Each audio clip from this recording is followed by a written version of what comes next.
పరమాత్మ మనలోనే ఉన్నాడంటే మనకి ఆయన ఎందుకు కనిపించట్లేదు? వేదాలు ఒక అందమైన విషయం చెబుతాయి. దేవుడు మనలో ఉన్నాడు, కానీ మనం బయటే వెతుకుతున్నాం. మన శరీరం ఒక ఆలయం లాంటిది, మన మనసు ఆ ఆలయానికి దీపం లాంటిది.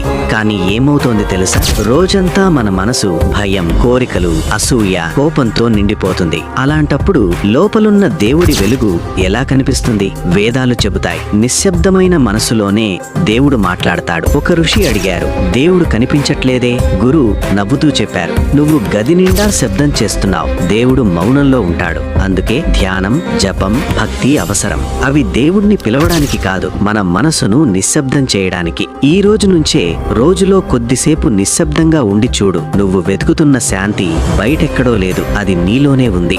ఇలాంటి విషయాలు అవసరమైన వారికి షేర్ చేయండి. వేద జ్ఞానం కోసం ఛానల్ను సబ్స్క్రైబ్ చేయండి.